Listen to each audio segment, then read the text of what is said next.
O médico oftalmologista António Travassos traz na retina o horizonte largo das searas e a terminação dos sobreiros, características próprias do Alentejo que o viu crescer. Guardião do preceito de bem fazer, encontrou numa fórmula matemática o desígnio da sua própria vida. Dedica-se aos outros e a servir os outros, numa busca inconformada pela perfeição e pelo desejo de mitigar o sofrimento. Inovou, idealizou, sonhou e construiu uma clínica de excelência, comprometida com o rigor e a eficiência, que ainda hoje dirige com o olhar irrequieto da juventude. 20 anos depois, o Dr. António Travassos partilha connosco laivos de um percurso marcadamente humanista. Muito bom dia, Sr. Doutor, e muito obrigada por esta oportunidade. Obrigado eu. Revê-se nesta introdução?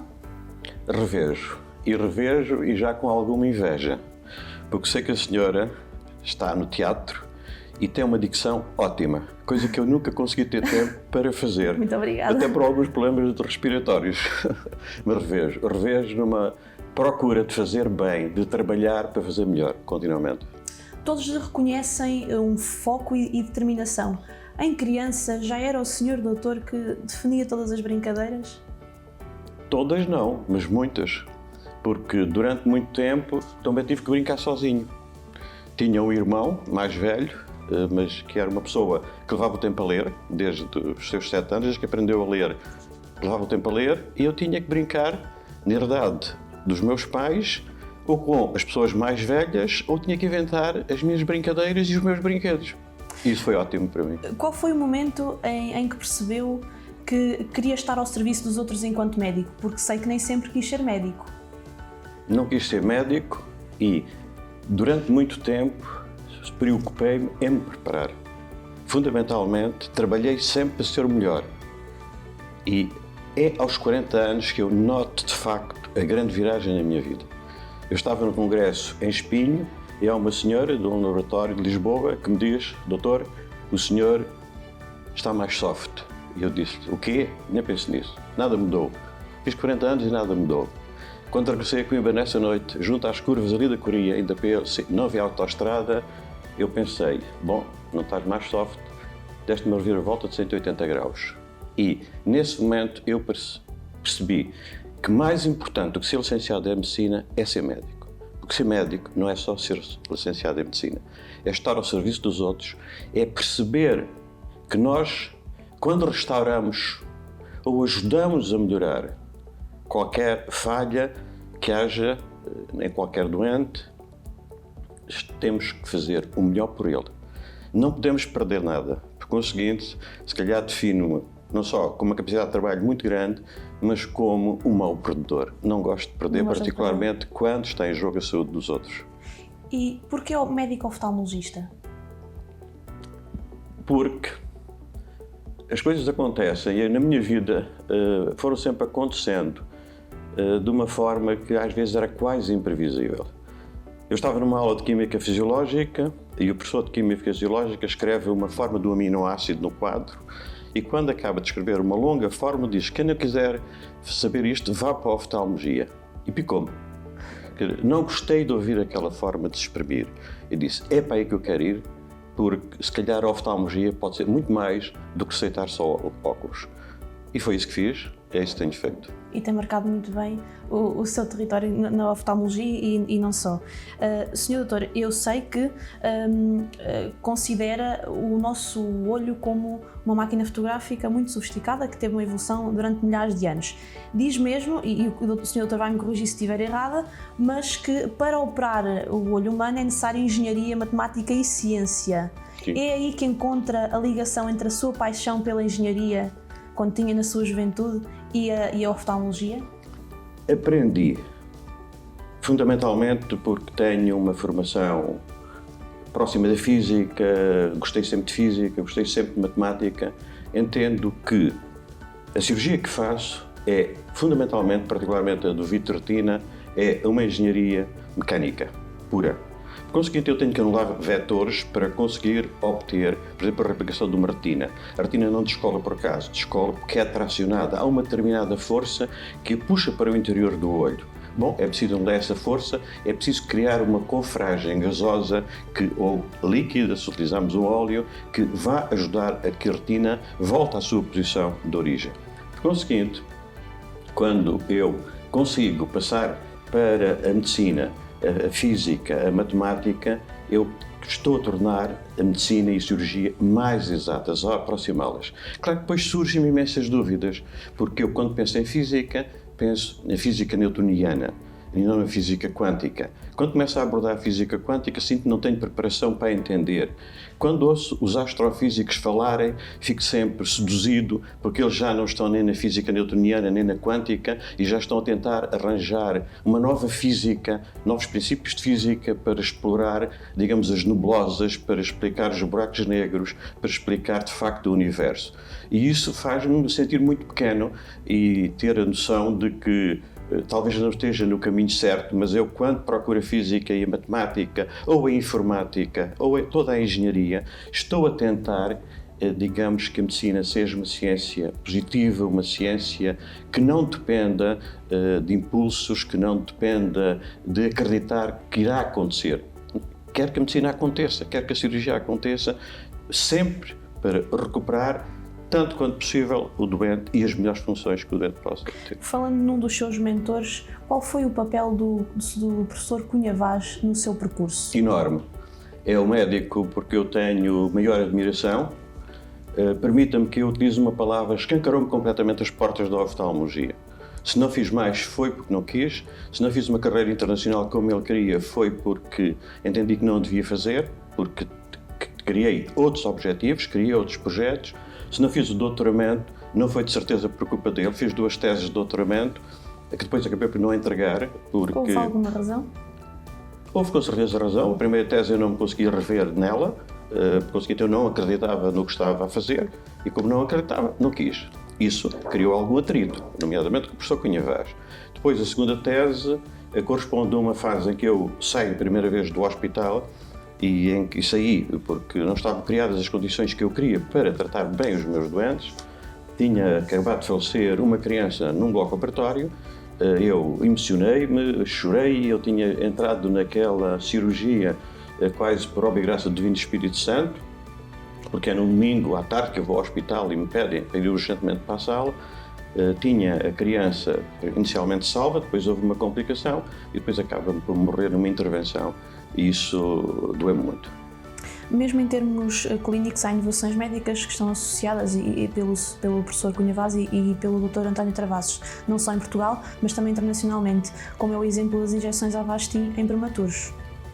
Sim, essa iniciou-se aqui no dia 27 de dezembro de 2005, aqui no centro, e depois teve repercussões internacionais enormes, mas há muitas outras técnicas que nós temos desenvolvido aqui no centro e que hoje são reconhecidas internacionalmente.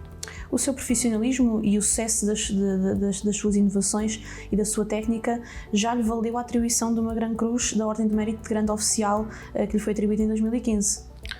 Sim, isso foi-me atribuído, mas isso não é importante para a minha vida nem para a minha relação com os meus doentes. Foi um acontecimento que ultrapassou as minhas expectativas.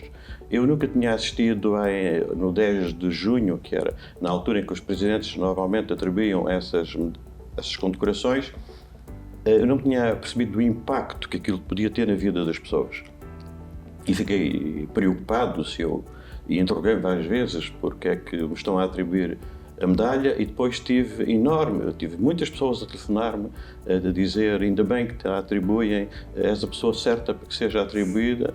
Isso deixou-me de algum modo feliz, mas com muito maior responsabilidade.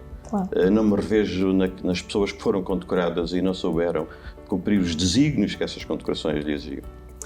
Foi este querer de inovação que o levou à construção do Centro Cirúrgico de Coimbra? Foi. O Centro Cirúrgico de Coimbra foi um sonho. Depois de sonho passou a um querer entender, a uma loucura intercalada com momentos de lucidez para gerir, para tentar perceber onde é que posso chegar ou não posso chegar, até que há um determinado momento em que eu percebi que era fundamental sair daquela loucura ou daqueles momentos de lucidez para dizer assim: eu quero e posso e vou conseguir, acredito. E quando acreditei, fiquei com outro problema enorme nas mãos.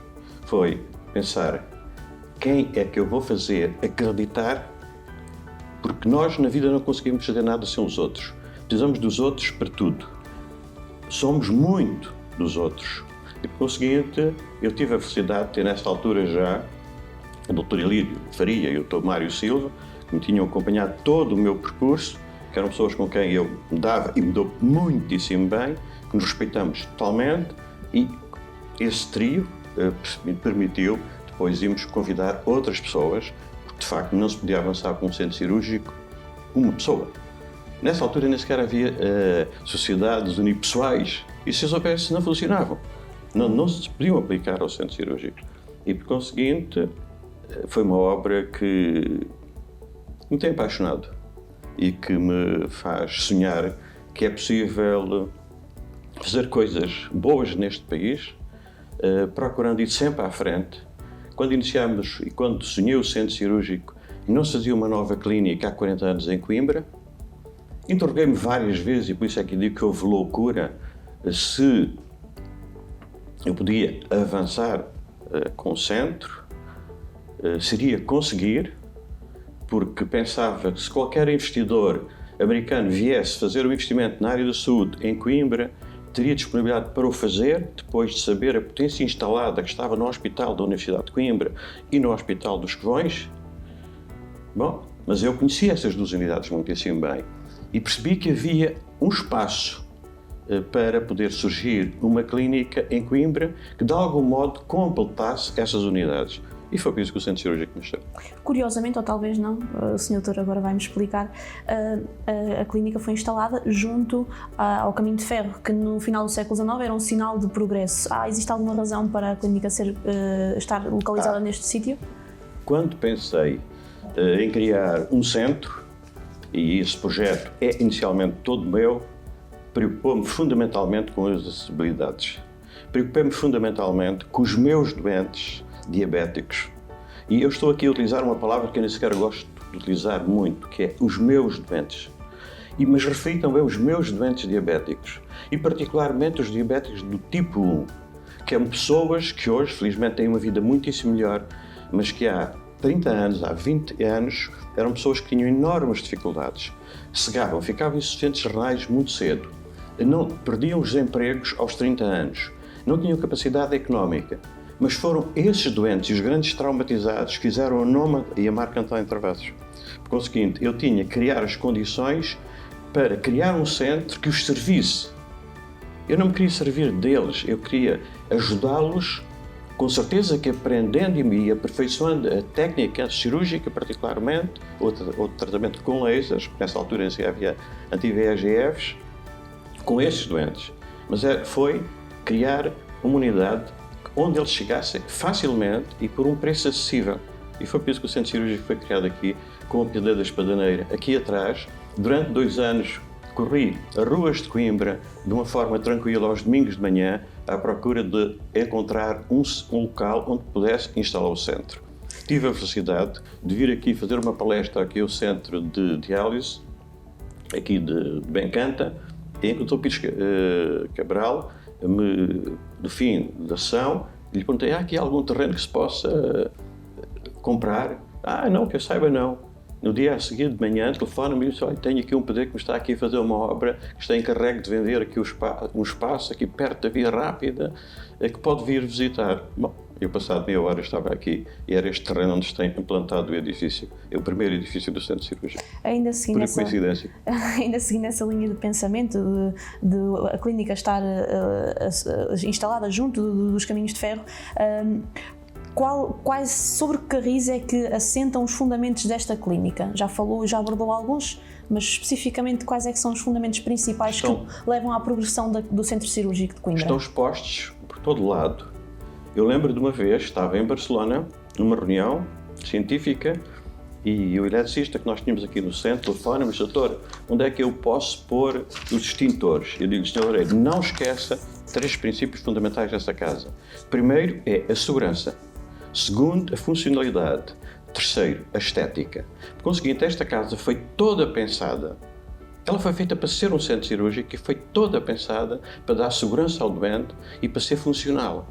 Portanto, essas são as premissas. Depois a estética e a seguir criei uma outra noção fundamental para qualquer unidade hospitalar, que é a manutenção. A manutenção de uma unidade hospitalar é a pedra de toque. E é por isso que o Serviço Nacional de Saúde hoje está a falhar. Está a falhar porque o Estado desresponsabilizou-se da manutenção das unidades hospitalares e agora anda a querer legislar sobre as bases de saúde. Mas as bases que estão a querer legislar, em termos teóricos, não têm onde assentar, porque não houve manutenção. Os temas da AVAC, as cozinhas, toda a dinâmica hospitalar está obsoleta. Não houve renovação. Por conseguinte, é extremamente difícil que as unidades hospitalares que o Estado construiu em muito bom tempo e que têm sido extremamente úteis ao Serviço Nacional de Saúde e à saúde dos portugueses, em geral, hoje vão claudicar exatamente por falta de manutenção. Considera que o centro cirúrgico é uma complementação, acaba por colmatar as falhas existentes no Serviço Nacional de Saúde? Eu não queria dizer isso porque não queria ter essa presunção. Agora, entenda que o Serviço Nacional de Saúde deve estar ao serviço da sociedade e deve estar ao serviço, se necessário, do Serviço Nacional de Saúde. Naquilo em que puder ajudar, essa é uma nossa preocupação, mas ajudar e ajudar bem. Nós não queremos aproveitar-nos das falhas do Serviço Nacional de Saúde. Nós queremos ajudar, dentro daquilo que for possível, completar o Serviço Nacional de Saúde.